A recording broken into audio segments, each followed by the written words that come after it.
बहुत बहुत स्वागत है आप सबका एक बार फिर से हमारे YouTube चैनल एस्ट्रो नॉलेज में।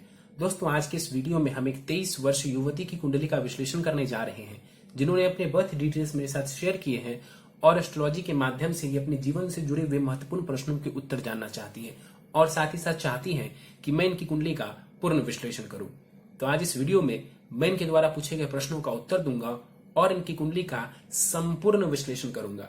दोस्तों, इस वीडियो को शुरू करने से पहले हर बार की तरह आप सबसे निवेदन है, यदि अभी तक आपने हमारे YouTube चैनल एस्ट्रो नॉलेज को सब्सक्राइब नहीं किया है तो आप प्लीज इसे सब्सक्राइब कर दें और बेल आइकन को दबाना ना भूलें। साथ ही साथ दोस्तों, यदि आप सब भी इसी प्रकार अपनी कुंडली का विश्लेषण करवाना चाहते हैं या फिर मुझसे संपर्क करना चाहते हैं तो स्क्रीन पर फ्लैश हो रहे व्हाट्सएप नंबर के ऊपर आप मुझसे संपर्क कर सकते हैं और ज्यादा जानकारी के लिए आप नीचे डिस्क्रिप्शन बॉक्स को भी चेक कर सकते हैं। चलिए वापस आते हैं इस विश्लेषण के वीडियो के ऊपर और इनके बर्थ डिटेल्स आप सबों के समक्ष रख देता हूं। 28 अगस्त 1997 का इनका जन्म है। सुबह 8:36 और बिहार में किसी एक जगह पर इनका जन्म हुआ है। इनके प्रश्नों की बात की जाए तो करियर से रिलेटेड इनका प्रश्न है, धन से रिलेटेड, विवाह से रिलेटेड इन्होंने कुछ प्रश्न किए हैं। चलिए सीधे इनकी लग्न कुंडली की तरफ चलते हैं, जो कि हमारे समक्ष, और इनकी लग्न कुंडली प्रारंभ होती है 6 नंबर से। 6 नंबर यानी कि ये कुंडली बन जाती है कन्या लग्न की और चंद्रमा मिथुन राशि में विराजमान है। तो इस जातिका की कुंडली बन गई कन्या लग्न और मिथुन राशि की। कन्या लग्न यानी कि लग्नेश बने बुध देव, जो कि कुंडली के 12वें भाव में जाकर के अस्त और वक्री होकर के विराजमान है। लग्न को यहां पर देखें तो लग्न का मान 21 डिग्री है, यानी कि लग्न के पास बल अच्छा माना जाएगा। लग्न में शुक्र यहां पर विराजमान है। देखिए, कन्या लग्न वाले जातकों के स्वभाव की बात की जाए तो ऐसे लोग अपनी वाणी के माध्यम से काफी ज्यादा लाभ कमा सकते हैं। अपनी वाणी के माध्यम से, अपने मैनेजमेंट के माध्यम से जो है जीवन में अच्छा प्रदर्शन कर सकते हैं। ऐसे लोगों में देखा जाता है कि कम्युनिकेशन स्किल्स स्वतः ही बहुत बढ़िया हो, मैनेजमेंट का स्किल्स भी इनके अंदर बढ़िया देखा गया है। इनकी कुंडली को देखें तो लग्न में शुक्र विराजमान है कन्या राशि में। अब कन्या राशि में जो शुक्र देव है वो नीच के हो जाते हैं। इस कुंडली में शुक्र को देखें तो वो भाग्येश हैं और धनेश हैं। भाग्येश और धनेश का लग्न में आकर के नीच की राशि में बैठ जाना ये अच्छा नहीं माना जाएगा। यहां पर शुक्र के बैठने की वजह से कहीं ना कहीं भाग्य की तरफ से जो सपोर्ट मिलना चाहिए वो सपोर्ट देखने को नहीं मिल पाएगा। और शुक्र इनके धन भाव का भी स्वामी ग्रह है, वाणी भाव का भी स्वामी ग्रह है। लग्न में आकर के नीच की राशि में बैठा हुआ है तो कहीं ना कहीं जितना लाभ इनको मिलना चाहिए इन चीजों से उतना लाभ नहीं मिल पाएगा। क्योंकि इस कुंडली में शुक्र एक कारक ग्रह है तो इसको बेहतर बनाना जरूरी है। शुक्र बेहतर होगा तो भाग्य का सपोर्ट देखने को मिलेगा। लग्न में बैठे हुए हैं तो कहीं ना कहीं ये आपकी पर्सनालिटी को भी प्रभावित कर रहे हैं। आपके कहीं ना कहीं देखा जाए तो व्यक्तित्व के ऊपर भी शुक्र का अच्छा खासा प्रभाव है। तो इस शुक्र को थोड़ा बेहतर कर लेंगी तो आपको और ज्यादा लाभ देखने को मिलेगा। आगे बढ़े, मंगल को देखें तो 14 डिग्री का मंगल यहां पर द्वितीय भाव में बैठा हुआ है। इस कुंडली में मंगल को देखें तो वो तृतीयेश है और अष्टमेश है, यानी कि इस कुंडली में मंगल मारक ग्रह है। बुध देव के लग्न की कुंडली बनती है, मंगल मारक ग्रह बनते हैं। इस कुंडली में धन भाव में जाकर के विराजमान है। देखिए, साहस पराक्रम भाव का स्वामी धन भाव में जाकर के विराजमान है तो निश्चित रूप से मेहनत के बाद धन यहां पर मंगल आपको देने वाला होगा। मेहनत, दौड़ भाग और पराक्रम के बाद आपको यहां पर मंगल धन देने वाला होगा। द्वितीय भाव में बैठ करके मंगल अच्छा खासा धन देते हैं, लेकिन चूंकि इस कुंडली में कारक नहीं है तो मेहनत के बाद यहां पर मंगल धन देगा, लेकिन देगा जरूर। 14 डिग्री का मंगल यहां पर विराजमान है, बलाबल बढ़िया है। आप अपनी वाणी का थोड़ा सा ध्यान रखें क्योंकि मंगल वाणी को उग्र कर देता है। तो अपनी वाणी का ध्यान रखें कि आप सामने वाले को कहीं अपशब्द ना कहें। अपनी बातों को अच्छे से सामने वाले के साथ रखने की कोशिश करनी चाहिए।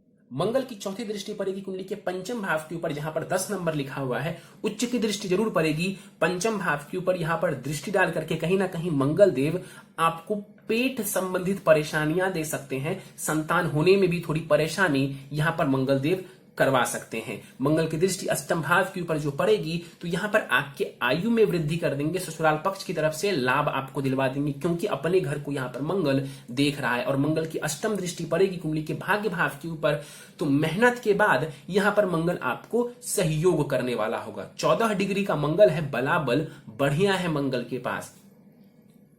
गुरु को देख लेते हैं। 20 डिग्री का गुरु यहां पर कुमार अवस्था का बैठा हुआ है वक्री होकर के कुंडली के पंचम भाव में। देखिए यहां पर गुरु अपनी नीच की राशि में विराजमान है। हालांकि गुरु 5 डिग्री तक ही नीच के होते हैं, लेकिन फिर भी हम इतना कहेंगे कि गुरु नीच की राशि में विराजमान है। शनि के केंद्र में बैठे होने की वजह से यहां पर गुरु की जो नीचता है वो भंग हो जाएगी। गुरु का नीच भंग यहां पर हो जाएगा, जो कि अच्छी बात है। यहां पर शिक्षा संतान भाव में गुरु बैठे हुए हैं नीच की राशि में, तो यहां पर गुरु बैठ करके कहीं ना कहीं शिक्षा में बाधा, संतान संबंधित थोड़ी परेशानी आपको देने वाले होंगे। लव रोमांस संबंधित परेशानी भी यहां पर गुरु दिलवा सकते हैं आपको। पेट से संबंधित, लिवर से संबंधित शिकायत यहां पर गुरु आपको दे सकते हैं। तो इन चीजों का आपको ध्यान रखने की आवश्यकता है। वक्री है गुरु, तो इन चीजों में उतार चढ़ाव देखने की स्थिति आपको मिल सकती है।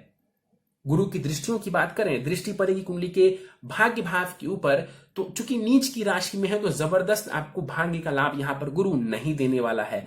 लाभ स्थान के ऊपर दृष्टि इनकी उच्च की दृष्टि जरूर है इनकी, लेकिन बहुत ज्यादा आपको लाभ नहीं देने वाला है। हाँ, मेहनत करेंगे, गुरु को बेहतर कर लेंगे तो निश्चित रूप से लाभ की स्थिति देखने को मिल जाएगी। और गुरु की दृष्टि लग्न के ऊपर, फिर से वही स्वास्थ्य का आपको ध्यान रखने की आवश्यकता है। इस कुंडली में गुरु को देखें तो वो सुखेश है और सप्तमेश है, यानी कि सुख भाव, माता से रिलेटेड चीजें और विवाह का भाव का स्वामी ग्रह गुरु बनता है और यहां पर बैठा हुआ है नीच की राशि में। तो इन सभी चीजों में थोड़ी परेशानी आपको देखने को मिल सकती है, तो इसका आपको ध्यान रखने की आवश्यकता है। केतु के ऊपर चलते हैं। 26 डिग्री का केतु यहां पर बैठा हुआ है शनि की राशि में। छठे भाव में बैठ करके केतु यहां पर आपको कहीं ना कहीं कंपटीशन वगैरह में सफलता दिलवाने वाले होंगे, शत्रुओं के ऊपर विजय दिलवाने वाले होंगे। केतु यहां पर बैठ करके संघर्ष के बाद आपको सफलता दिलवाएगा। कई बार बताया है कि पापी और क्रूर ग्रह जब तीसरे, छठे, 10वें, 11वें, खास करके 3, 6 और 11 भाव में बैठते हैं तो व्यक्ति को ये लाभ देते हैं। तो यहां पर केतु आपको लाभ करवाएंगे। शनि को देख लें तो शनि केंद्र में बैठा हुआ है, तो केतु शनि की राशि में है और शनि केंद्र में स्थित है, तो इस वजह से भी केतु जो है यहां पर आपको अच्छा रिजल्ट देने वाला होगा। राहु केतु की दशांतर दशा चलती है, बस अपने स्वास्थ्य का ध्यान रखिए। केतु आपको उसके अलावा कोई परेशानी नहीं देगा, आपको लाभ ही करवाते रहेंगे। केतु की दृष्टि दसम भाव के ऊपर पड़ेगी। चंद्रमा को देखेंगे, मन को भटकाएंगे। दसम भाव कर्म स्थान होता है, कहीं ना कहीं केतु राहु की दशा चलती है, उस दौरान आपके करियर में उतार चढ़ाव या बदलाव जरूर आपको देखने को मिलेगा। 12वें भाव के ऊपर केतु की दृष्टि धन का थोड़ा व्यय करवाने वाली होगी। और सूर्य को भी देखिए, ध्यान से देखिए, तो चंद्रमा को भी देख रहे हैं केतु और सूर्य को भी केतु देख रहे हैं, तो यहां पर आपके मन को भी केतु प्रभावित कर रहा है और आपके आत्मविश्वास को भी केतु प्रभावित कर रहा है। तो ये सूर्य और चंद्रमा के लिए स्थिति अच्छी नहीं मानी जाएगी। केतु की दृष्टि द्वितीय भाव धन भाव के ऊपर पड़ेगी, तो धन का अच्छे से व्यय करें, सोच समझ के धन का व्यय करें, आपको लाभ देखने को मिलेगा। शनि की बात कर लेते हैं। सप्तम भाव में शनि यहां पर बैठे हुए हैं। इस कुंडली में शनि पंचमेश है और षष्ठेश है। केंद्र त्रिकोण राजयोग बनाकर के शनि यहां पर विवाह भाव में बैठा हुआ है, पार्टनरशिप के भाव में बैठा हुआ है गुरु की राशि में। गुरु और शनि के बीच में राशि का परिवर्तन हो रहा है। यह राशि परिवर्तन दो शुभ भावों के बीच में हो रहा है। एक केंद्र का घर है तो दूसरा त्रिकोण भाव है, तो ये बहुत ही शुभ राशि परिवर्तन है। और इस राशि परिवर्तन से कहीं ना कहीं वैवाहिक जीवन में आपको लाभ की स्थिति देखने को जरूर मिल जाएगी। यहां पर सप्तम भाव में शनि बैठे हुए हैं, विवाह में थोड़ा ये विलंब जरूर करेंगे, विवाह में विलंब करेंगे। और प्रेम भाव का स्वामी ग्रह, लव रोमांस भाव का स्वामी ग्रह शनि विवाह भाव में आकर के बैठा हुआ है, तो लव मैरिज की भी योग यहां पर शनिदेव बना देते हैं। गुरु की राशि में 25 डिग्री के साथ यहां पर शनि बैठा हुआ है, यानी कि बाल अवस्था का ये शनि है, तो बल बहुत ज्यादा नहीं है शनि के पास।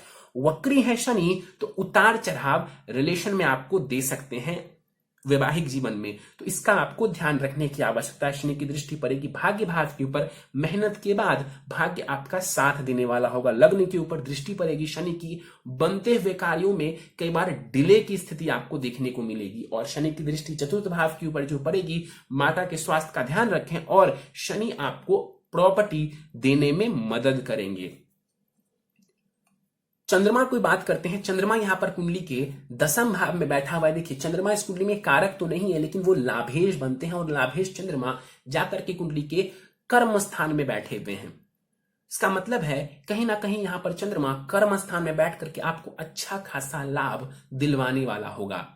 यहां पर बैठा हुआ चंद्रमा करियर से जो है, आपके कर्म से आपको अच्छा खासा लाभ दिलवाने वाला होगा। चंद्रमा का यहां पर बैठना बढ़िया है, लेकिन इस चंद्रमा के साथ कोई ग्रह नहीं है, पीछे कोई ग्रह नहीं है, साथ में कोई नहीं और आगे नहीं। इसे कहते हैं कि मध्यम दोष का लग जाना।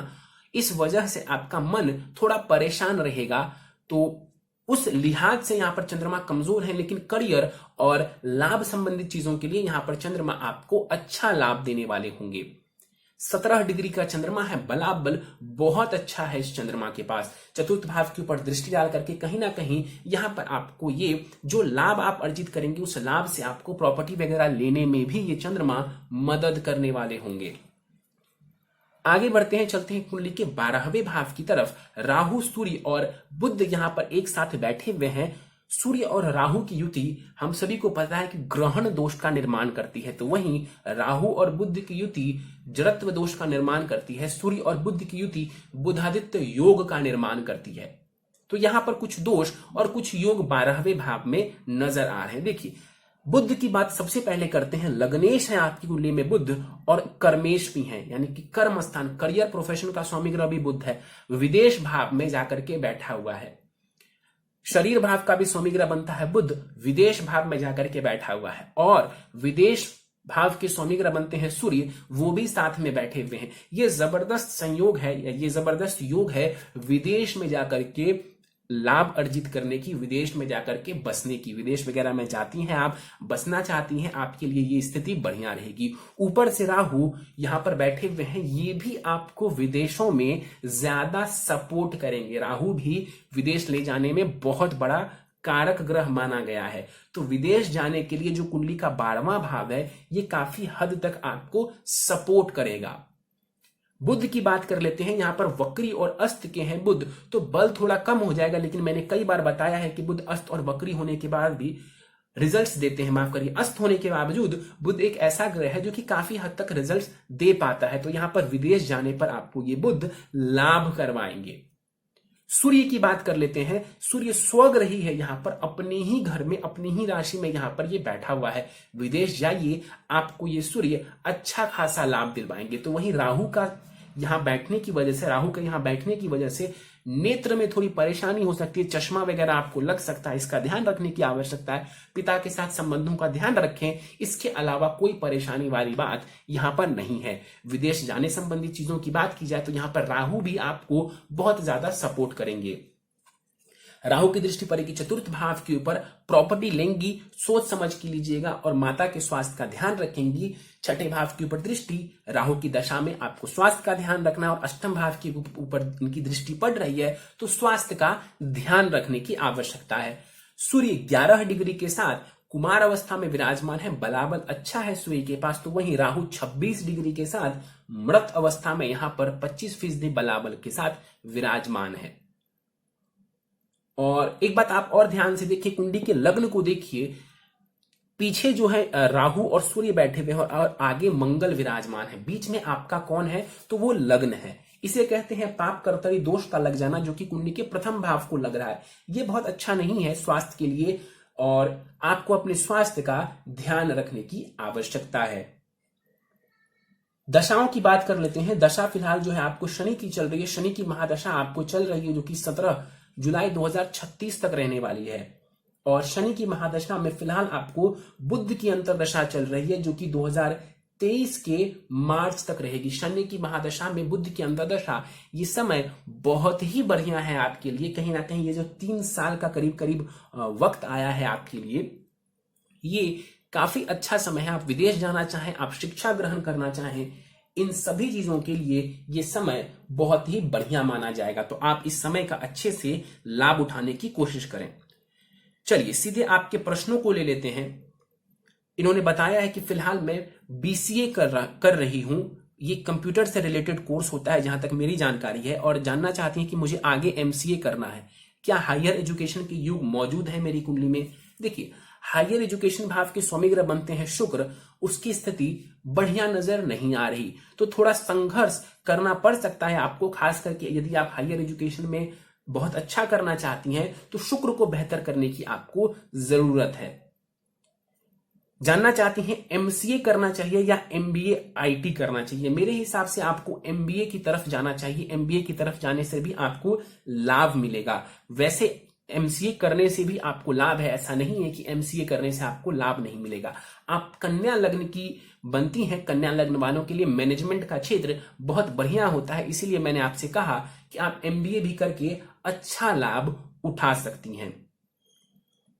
और इसके बाद इन्होंने बोला है कि मैं जो डिग्री ले रही हूं ये मेरे करियर के हिसाब से उचित है या फिर नहीं है। वही मैं आपको बता रहा हूं कि ये बेस्ट तो नहीं है, लेकिन हाँ आप ले रही हैं तो ये सही है, आप ले सकती हैं, इससे भी आप लाभ अर्जित कर सकती हैं।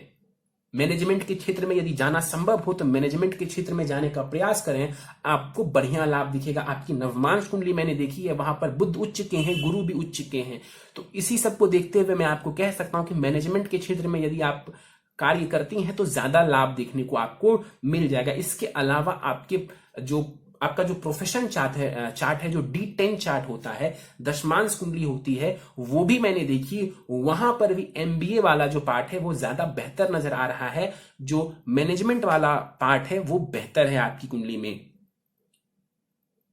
प्राइवेट सेक्टर के बारे में जानना चाहती हैं कि जॉब प्राइवेट सेक्टर में होगा या गवर्नमेंट सेक्टर में? देखिए सूर्य आपका राहु के साथ जरूर है, लेकिन मुझे ऐसा लगता है कि आप प्रयत्न करेंगी तो आपको गवर्नमेंट जॉब मिल जाएगा। मेरे हिसाब से यदि आप विदेश जाना चाहती हैं तो विदेश भी आप इस दौरान जा सकती हैं।